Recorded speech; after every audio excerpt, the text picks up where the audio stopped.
Bonjour les amis, donc bienvenue sur cette nouvelle vidéo. Et alors avant de commencer et de vous montrer la voiture, je voulais déjà m'excuser parce que cette vidéo, c'est vrai que ça fait 1 an que je dois la faire et j'ai jamais pris le temps de la faire. Donc je vous présente sans plus tarder la 306 Cabriolet Roland Garros terminée. Alors c'est parti. Tadam! Et voilà. Donc vous l'attendiez tous. Voici donc la 306 Cabriolet Roland Garros. Et bien terminée. Si vous avez suivi la chaîne, vous l'avez vu démonter de partout. Vous l'avez vu sans moteur, vous l'avez vu sans tableau de bord, vous l'avez vu sur chandelle. Voilà, donc complètement désossé. Et au final, ben voilà le résultat. Donc la carrosserie est terminée, c'était la dernière étape. Et puis que je vous explique un peu, la carrosserie, en fait, ça s'est pas fait facilement parce que le premier carrossier que j'ai trouvé, il a un peu foiré, on va dire. En fait, bon, il a eu des soucis avec son carrossier, etc. Donc, je vous passe les détails. Ça s'est mal passé. Il a pas du tout fait du bon travail. Donc, il l'a reconnu. Il m'a d'ailleurs offert du coup tout le travail de carrosserie qui avait déjà été fait. Et j'ai dû faire appel à un deuxième carrossier qui m'a refait les deux côtés. Voilà, parce qu'en fait le souci c'est que la voiture avait été repeinte, mais comment dire, il restait encore beaucoup de petites bosses. On voyait encore de pocs sur la carrosserie, sur les portières, sur les ailes arrière. Donc au final, j'ai fait refaire les deux côtés par un autre carrossier. Et voilà le résultat terminé. Après toute cette attente, 3 ans quasiment de restauration. Pour un résultat qui est très très satisfaisant, franchement, c'est une belle voiture, une belle restauration. Alors, donc je vais vous montrer ça. Je vais vous remontrer pour ceux qui n'auraient pas encore vu la voiture. Donc voilà l'intérieur maintenant. Donc l'intérieur en très bon état. Voilà, avec les tapis d'origine.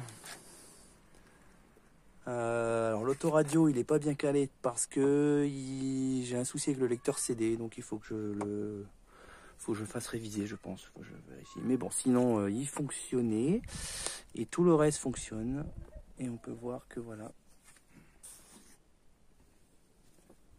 tout est propre. Alors pour ceux qui ont un œil de lynx, ils auront sûrement vu qu'ici il manque quelque chose. Il manque un joint, effectivement, le joint ici en bas de la porte. Que j'arrive pas à trouver. En fait, dès que j'en vois en occasion, ils sont soit ils partent très vite avant que j'ai le temps de cliquer, ou alors ils sont vendus à des prix complètement délirants. Donc je préfère attendre de trouver la bonne occasion. Voilà, ici on voit de ce côté-ci qu'il est. Donc je l'ai changé. Donc lui il est bien. Lui j'avais retrouvé un joint en très très bon état que j'ai pu mettre ici. Voilà. Donc, hop. Je vais juste vous remontrer un peu le moteur. Ah tiens, peut-être un petit tour sur le dessous. Voilà. Vous vous souvenez sûrement, j'ai passé pas mal d'heures ici à refaire tout ça pour un travail qui est terminé. J'ai trouvé une roue de secours aussi. Parce que bon, le but c'est aussi de rouler avec, bien sûr.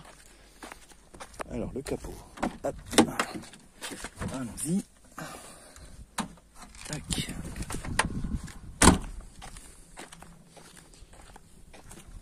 Je vous montre ça, hop là. Alors ce logo, tiens, puisqu'il est là pour la petite histoire, c'est un logo que j'ai acheté quand j'avais 14 ou 15 ans, sur une brocante, parce que j'étais fan de Peugeot à l'époque, et j'aimais bien ce logo. Il a été sur une étagère dans ma chambre pendant toute mon adolescence. Et donc ça m'a fait quelque chose de le placer ici. Enfin, c'était pour la petite histoire.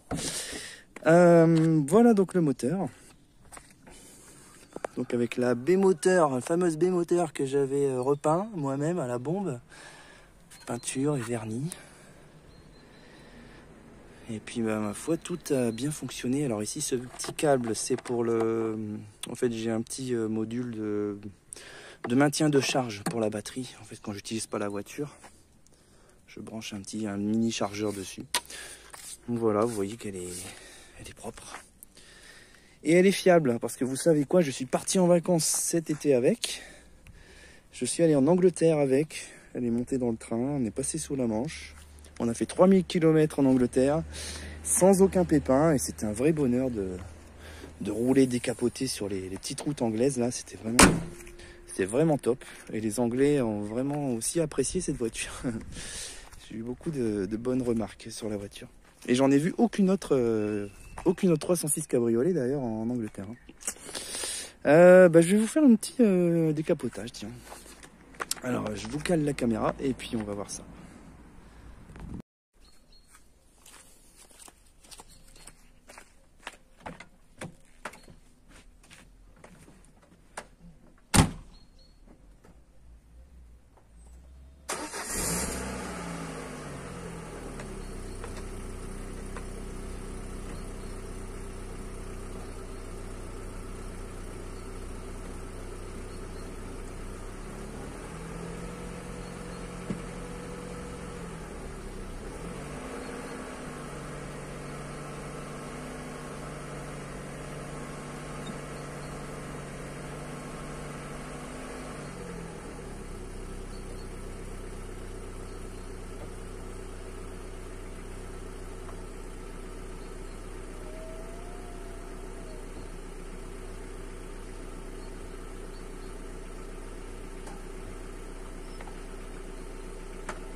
Voilà, vous avez vu un peu le look, hein.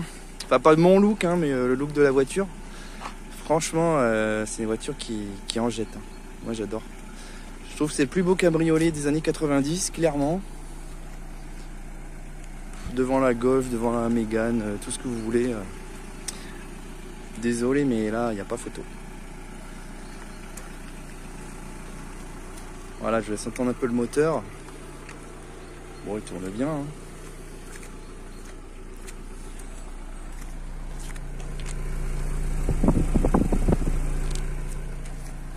Ben voilà, rien de plus à dire.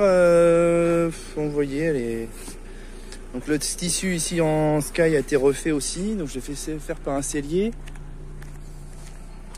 Ouais, alors ici, ben, ça a cassé pendant les vacances. Voilà, bien sûr, c'est le coup classique, hein.